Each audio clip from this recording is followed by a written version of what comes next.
अस्सलामुअलैकुम सब देखने और सुनने वालों को हसन टॉक्स में खुशामदीद। तो आज जिस हम टॉपिक पर बात करने जा रहे हैं वो कानून की हुक्मरानी, अदलिया की आज़ादी और बहुत ही अहम हिस्सा है आज के हमारे टॉपिक का, बार पॉलिटिक्स में यंग लॉयर्स का क्या किरदार हो सकता है। तो इस मौजू पर बात करने के मेरे साथ मौजूद हैं advocate supreme court Tahmaz Rashid Rizvi साहब। अस्सलाम वालेकुम। वालेकुम सर, थैंक बहुत यू वेरी शुक मच फॉर हैविंग मी। बहुत शुक्रिया, आपने अपना कीमती वक्त हम निकाला। बात करेंगे कि वालिद साहब जिनकी अभी रिसेंटली डेथ हो गई, जो हमारी पूरी लीगल कम्युनिटी का एक बहुत बड़ा था, सरमाया थे। उनकी जो खिदमात थी लीगल कम्युनिटी के लिए वो हम कभी नहीं भुला सकते। पाक उनको जन्नतुल फिरदौस में जगह अता फरमाए।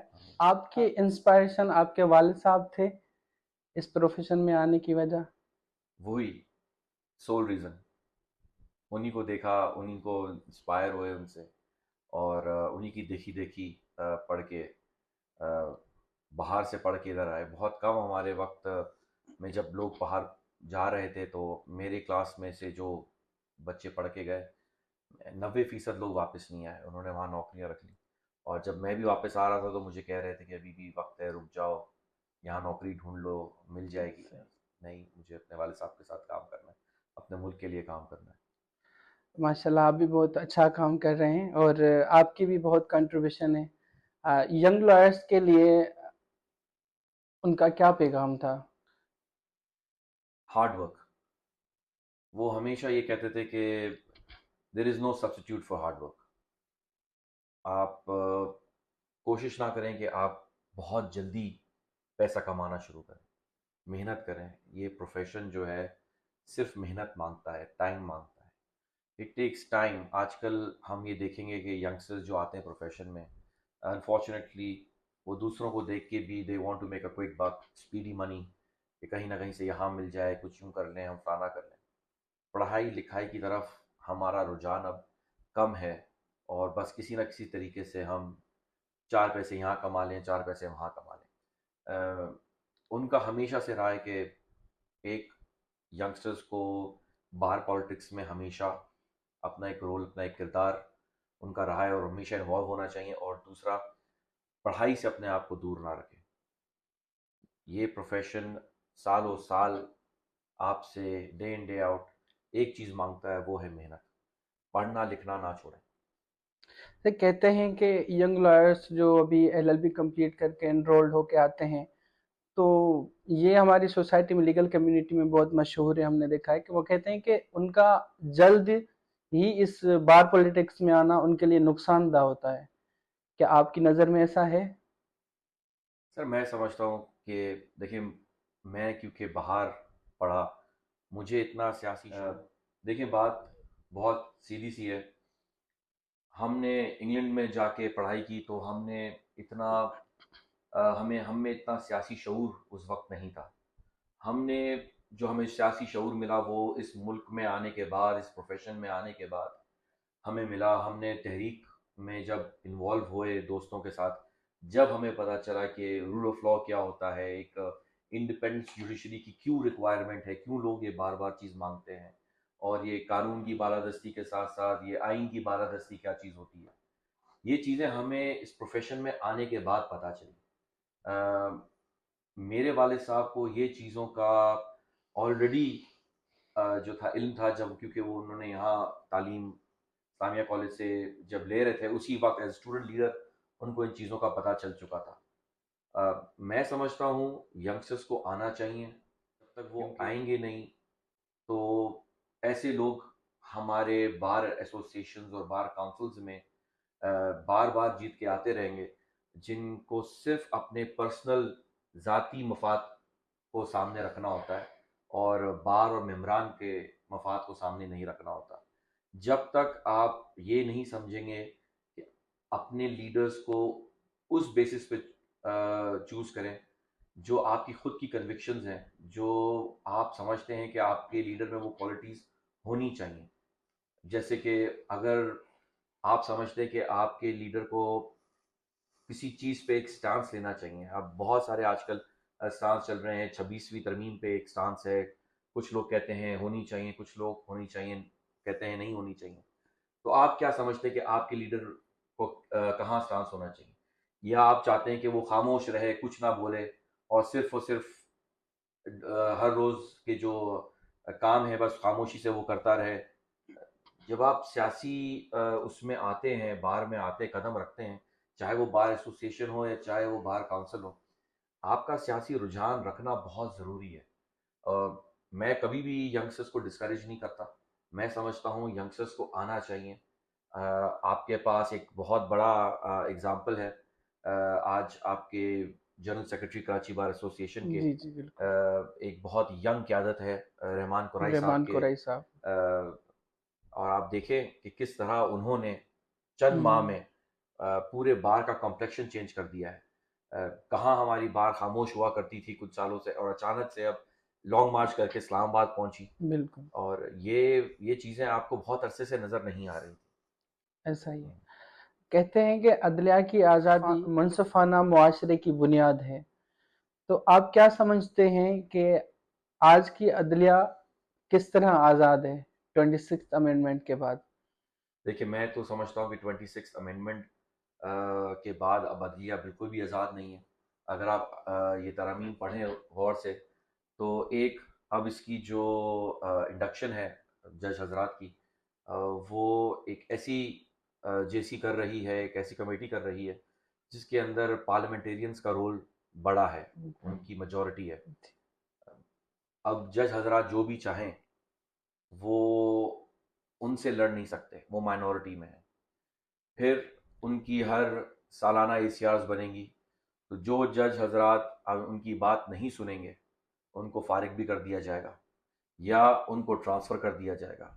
आपके सामने इस्लामाबाद हाई कोर्ट का एक क्लासिकल एग्जांपल है। अभी हाल ही में उनके चीफ साहब को सुप्रीम कोर्ट लेकर चले गए और लाहौर हाई कोर्ट से डोगर साहब को लेकर आए और उनको अब इस वक्त acting chief justice Islamabad high court बना दिया।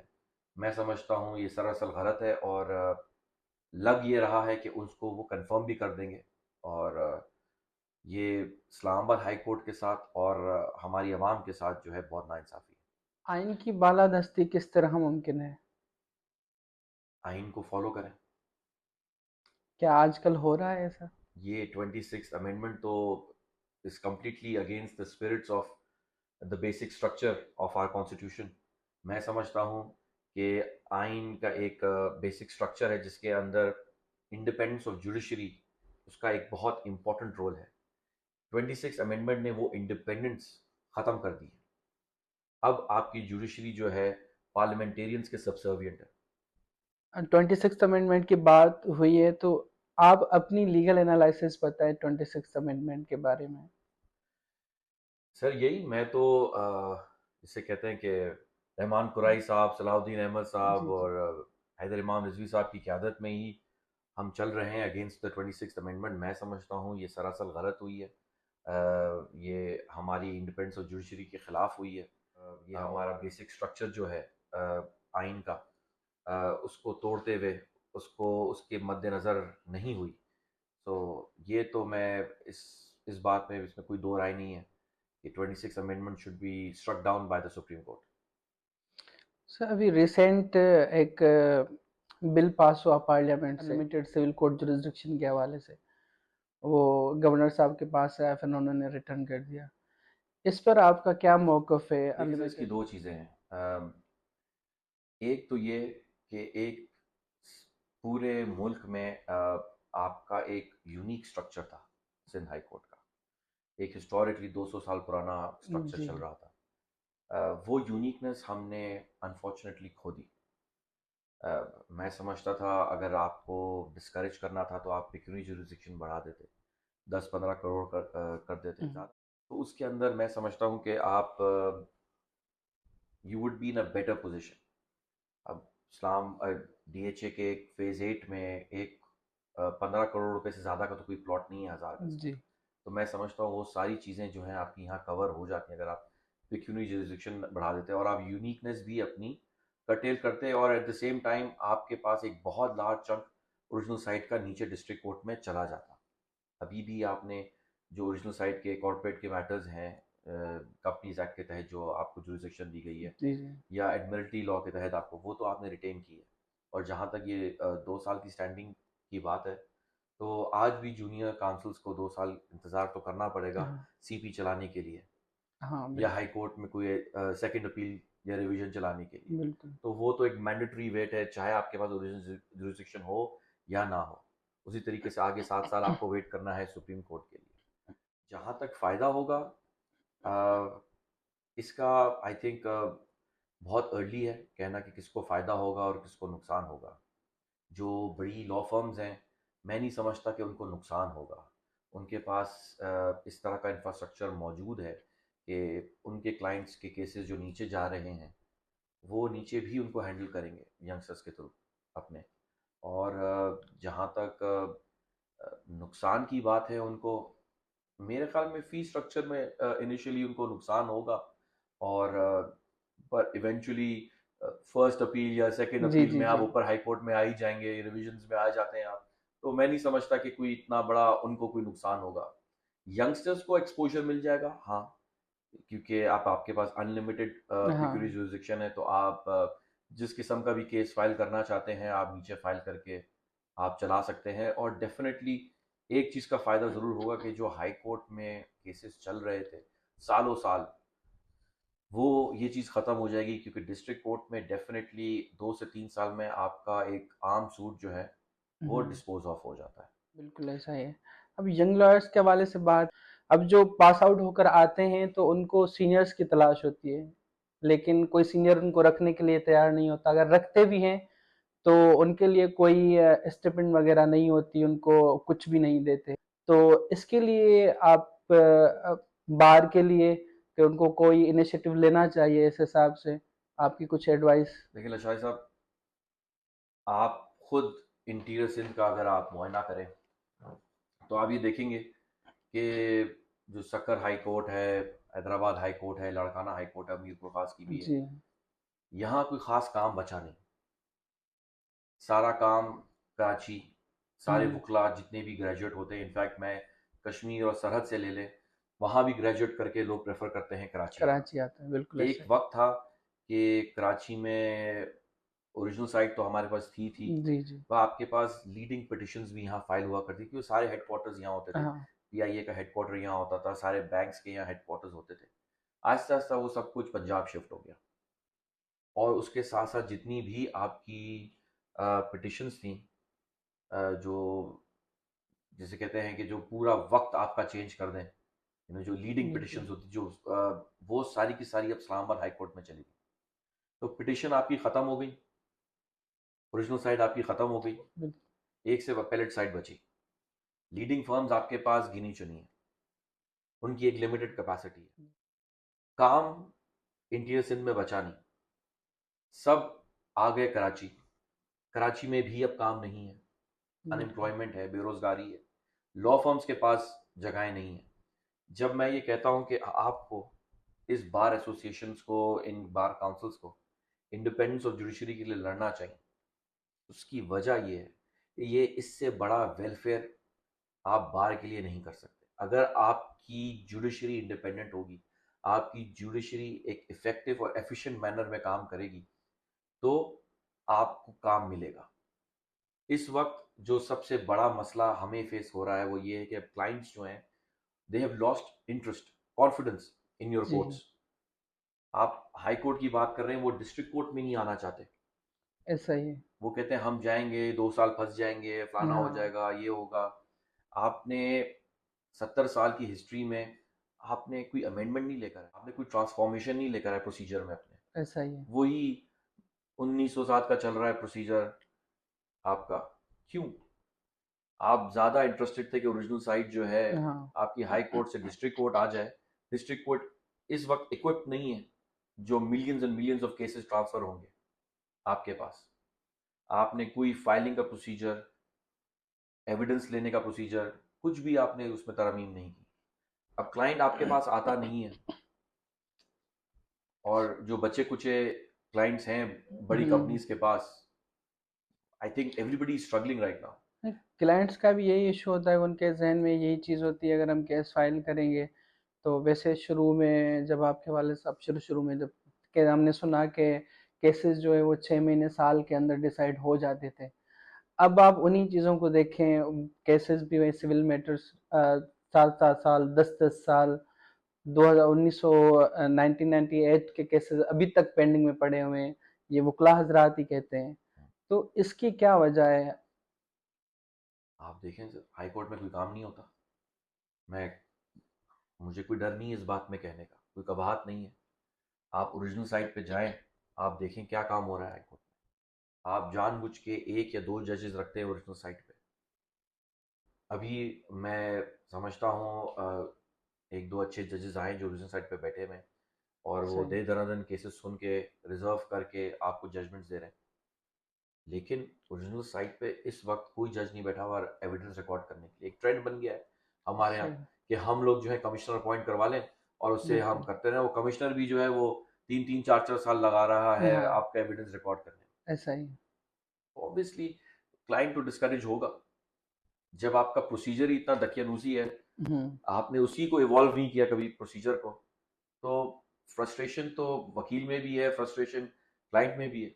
अब हमें एक रिलीफ नजर आ रहा है इन द फॉर्म ऑफ के जी। पिक्यूरी जुरिसडिक्शन ऑफ डिस्ट्रिक्ट कोर्ट चली हाँ। गई है कि हम वहां शायद तेज रैपिडली जी जी। जो है डिस्पोज ऑफ होंगे केसेस, उम्मीद करते हैं। लेकिन जब अभी जो डिस्पोजल है वो इसलिए इतना हाई डिस्पोजल है क्योंकि वहाँ सिविल जजेस के पास इतना प्रेशर नहीं है। अभी जो 10-20 ऐसा ही। लाख केसेस आएंगे तो प्रेशर उनके ऊपर भी होगा। जो 2-3 हफ्ते की डेट्स आपको मिल रही थी अभी, हाँ। उधर भी महीना 2 महीने की डेट्स मिल लेना शुरू हो जाएंगी। इन फ्यूचर आप यंग लॉयर्स को कहाँ देखते हैं? Young lawyers are the future of this country, they are the future of this profession. जैसे मैंने कहा कि जब हम लोग आए थे प्रोफेशन में तो हम अपने सीनियर्स के सोल्जर्स थे। हमने तहरीक सही। में जो किरदार हमारा रहा वो हम फॉलो करते थे मुनीर मलिक साहब को सही। और मेरे वाले साहब को। हमने उनको फॉलो करते करते यहाँ तक पहुँचे हैं। अब मैं बहुत खुश होता हूँ, देखता हूँ जब यंग लॉयर्स आते हैं और आगे बढ़ के सियासत में भी इन्वॉल्व होते हैं और माशाल्लाह केसेस भी चलाते हैं। तो है तो फ्यूचर हमारा बहुत अच्छा। बस हमें थोड़ा सा पॉलिटिकली और इकोनॉमिकली नज़र नहीं आता ज़्यादा क्योंकि हमारी इन्वॉल्वमेंट्स बहुत ज़्यादा है और काम बहुत कम है। ये सब के इश्यूज को हाईलाइट करते हैं, उनकी आवाज़ को दबाया जाता है। तो इस तरह से कैसे एक young students, young lawyers politics का हिस्सा बनेंगे? मेरे शाही साहब, ये वकील, ये वकला बरादरी, ये इकलौती अब बची है फ्रटर्निटी जी। जिसमें वो हिम्मत है यंगस्टर्स में जो खड़े होके किसी भी मौजू पे बात कर सकते हैं। बिल्कुल। वो एंटी इस्टेब्लिशमेंट बात कर सकते हैं, वो सियासी पार्टीज के खिलाफ बात कर सकते हैं। मैं नहीं समझता अब ना इतना सिविल सोसाइटी के पास वो रहा कि वो खड़ी हो। उनको भी सिस्टमेटिकली तोड़ दिया गया है, हमें भी बहुत हम्म। सिस्टमेटिकली जो है डिवाइड कर दिया गया है। लेकिन आप देखें, चाहे वो इंटीरियर सिंध हो, पंजाब हो, सरहद हो, हर मौजू पे वकील ही खड़ा होता है।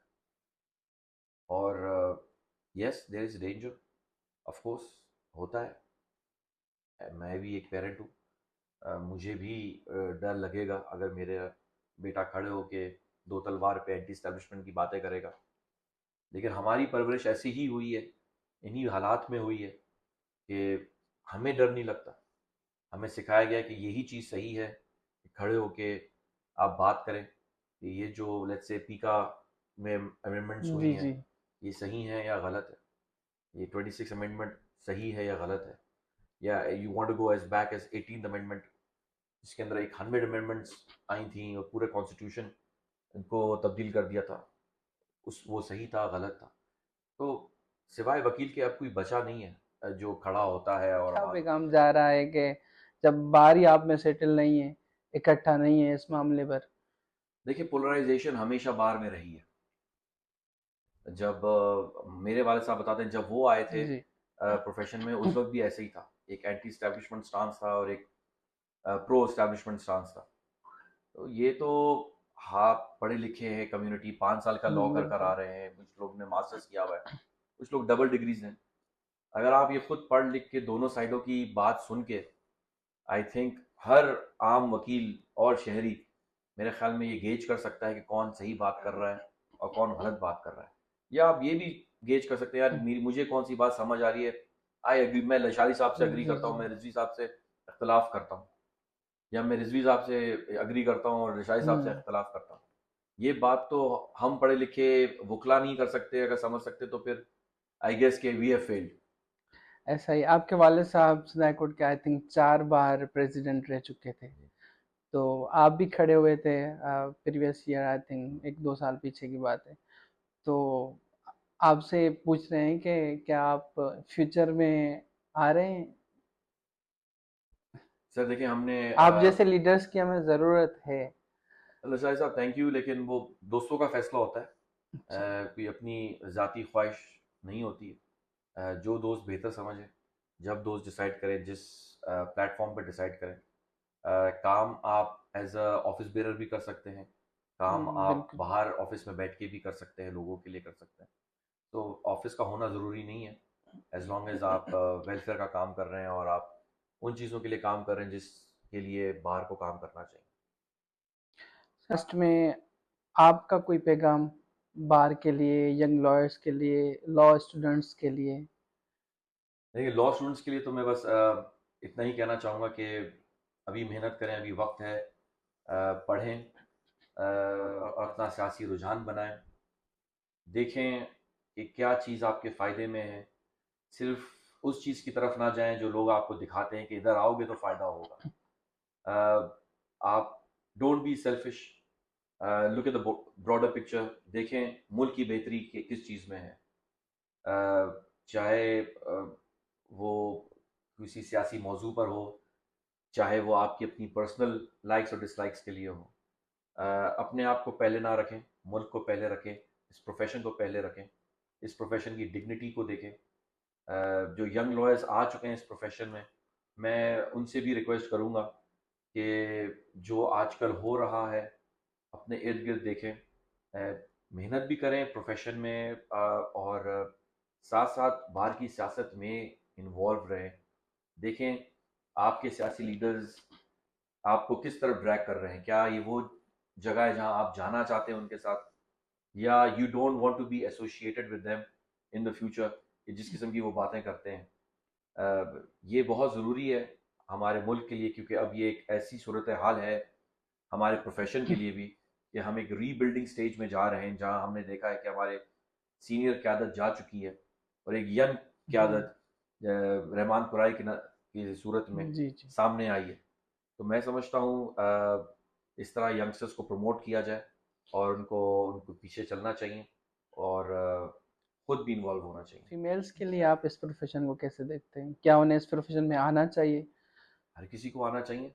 मेरी खुद की wife, she is a lawyer and she has been practising for 19 years, 19 साल हो गए मेरी वाइफ को। तो मैं तो बिल्कुल हम्म। प्रमोट करूँगा ख़वातीन को कि इनको आना चाहिए, और अच्छी ख़वातीन की हमेशा ज़रूरत होती है। इस प्रोफेशन में मेरे खुद की लॉ फर्म में काफ़ी ख़वातीन काम करती हैं, तो है एक tough profession, male dominated profession है। हम्म। और बल्कि मैं तो रिक्वेस्ट करूंगा अपने भाइयों को कि आप लोगों को अकोमोडेट करना चाहिए, अपनी बहनों को जो इस प्रोफेशन में आती हैं उनको प्रमोट करना चाहिए, क्योंकि आपको नहीं पता कि वो हम्म। कितनी मुश्किल से आती हैं, कितने इनको अपने घर भी देखना होता है, बॉसों को, अपने इन लॉज को देखना होता है, बच्चों को देखना होता है, शोहर को देखना होता है, और फिर साथ साथ हम्म। क्लाइंट को भी मैनेज कर रहे होते हैं। ये मैं इसलिए बता सकता हूँ क्योंकि आई नो कि मेरी खुद की wife, she goes through all of this.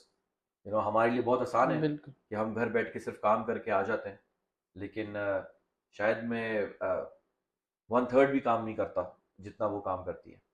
So it's tougher for them and I think we should encourage them. In the lawyer को आप एक्सप्लेन करें अपने वर्ड्स में।